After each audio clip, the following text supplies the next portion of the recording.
so it's probably not that political. Okay, you know what? All this talk about there being a rift between Petey and JT, honestly, how could it be really that bad? Okay, these guys are. I would like to think that these kids. Yes, I'm calling them kids. Petey, JT's what? Late 20s? JT's 31. Is he 31 already? I thought he's late 20s. Oh, okay. I could be wrong. When we got him, he was 26. Okay. Anyway, so these guys, they're professionals. Do you think they've been playing a long time. Do you really think that there's some beef? Are they that immature? This is how I see it. If you had somebody you didn't get along with from work, yes, for whatever reason, yes, do you take 3 weeks off? Or would you rather quit? What does 3 weeks off do? Nothing. Which is why I do believe that Miller has personal problems that he had to deal with, and I'm leaving him alone for that. Oh, so you're saying this to debunk the rumors that there is. I see, Kate. Yes, I agree with. Yes. Right? No one takes 3 weeks off not liking a coworker, like to be like, this is not enough. Dude, if you had enough, even taking 3 days off and going back seeing that person will trigger everything again. Mm-hmm. So that's why I'm thinking it's bullshit. That's my logic. Okay. I don't know about you. Yeah, I'm just saying. I like that. I didn't think of it that way. I just thought it was, you know what? How could it be that bad? I don't know anybody that's take 3 weeks off and be like, you know what? I can handle this now. Don't even. This bullshit right now. I took a break. You know what? And okay, fine. I also think that there is maybe some truth to. Maybe they don't like each other, but I don't think that's that. Like, you take 3 weeks off because you don't like somebody. That just sounds stupid. Yes, that's true. I do feel like Petey could be a little bit of a prima donna. Okay. I think so. Yes. I think he is that, and then there's also truth to that. Miller is a fiery personality. Yes. Oh, we know that's also okay too. So it could be two very strong personalities, kind of type personalities, just clashing. Okay. But the thing I will say about that, okay, if that were true, Petey's been on this team and Miller have been on this team for basically the same amount of time. Right? For a while. For a while. Okay, maybe like an old married couple now. Can't stand each other. Right? Yeah. But for it to all of a sudden just be something when these guys have been playing together for a while and having decent success, there's no reason why you should be butting heads. Yeah, I remember before they were butting heads, they were like the top 5 power play unit is because of those guys. Yeah. Right? So I don't really believe that he took a break because he didn't like a coworker. Yeah. Right? I don't believe that. I guess the argument is that Miller his behavior is affecting Petey in some way. Right? And then he needs to, okay, you know what? I'm going to man up. I'm going to want to takes a little while. I need to work on some things. Maybe I should not say something, you know. Maybe I need to work on not saying certain things and conducting myself certain ways. I need to do this in order for me to get along with Pettersson better because it's affecting his play, obviously, because he's a little bitch. I can see that. I can see Petey being a little.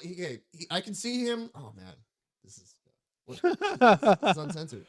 I can see Petey being a little sensitive. Okay, he looks like that kind of guy a little bit.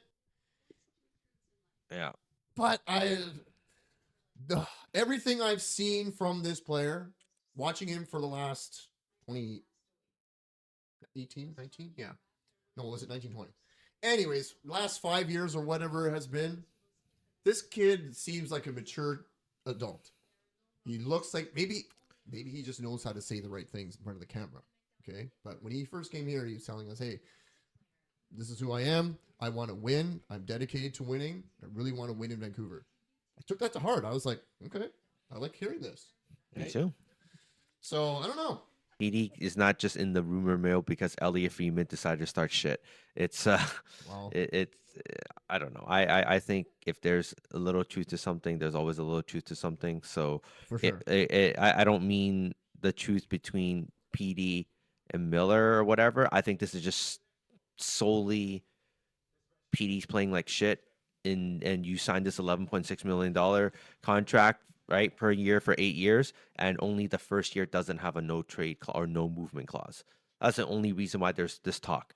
If you remember, for Miller, before Miller signed his extension, or when Miller signed his extension, that didn't kick in right away because you signed it like a year ahead of time. So theoretically, the Canucks could have traded him anywhere between the beginning of the season to last year's trade deadline. But they didn't do it. Okay. But there was talk that they could have done it. There was talk, but they didn't end up doing it. Of course, there's gonna be talk that they could do it. Well, Right. there was talk that it was somewhat close. So I think what your point is, no matter what, these talks are gonna come up. No matter what, these talks are gonna come up, Yes. and it only gets louder when there's drama like this. Of course. Right? Yes. It only gets 100%. louder when there's drama like this or player performance of some sort, right? Yes. It's always driven by this. Basically, what Witt is saying, Petey, is that the fact that you're playing like shit is not helping your case right now. You're not playing, yeah, you're playing like shit. Yeah. And I don't know if it was designed like this, where you sign the contract in the first year. We want both sides want to see if they could, like. Oh, you're saying that there's a possibility he signed that no trade clause condition for a reason. Yeah, because normally if people sign 7-8 year contracts, they don't usually do that, right? They usually have no trade clauses right away from the Throughout first the year, whole the whole contract. thing. Yes, it is. This is the first time I've heard of such a thing. But this one is PD doesn't have a no movement clause until the second year. So you have a first year. So I'm wondering if both sides wanted to see it through. Like maybe PD wanted to stay, and then and Alvin and Rutherford are saying, hey, you're a really good player, but we don't know if you're actually superstar level. Especially but we'll sign you for 11.6, which was a discount at a base off of his production in the past. Well, we don't know if you're a superstar player because you disappeared halfway through last Yes, season. so that's why they're trying to test it out and say like, yeah, hey, smart. if you do well, then you are worth maybe even more than 11.6, but we're still getting you at this bargain deal, team discount friendly. Yeah. It's very shrewd by management. Very shrewd, but that's why I think they did that because but PD signed off on it, right? Yeah. That's so.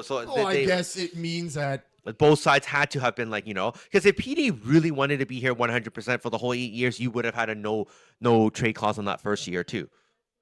If PD really wanted to, what do you mean? PD really wanted to be here. No, but I feel now that you're saying this, I feel it's like the management wanted that more than PD. I know, but PD said yes to that.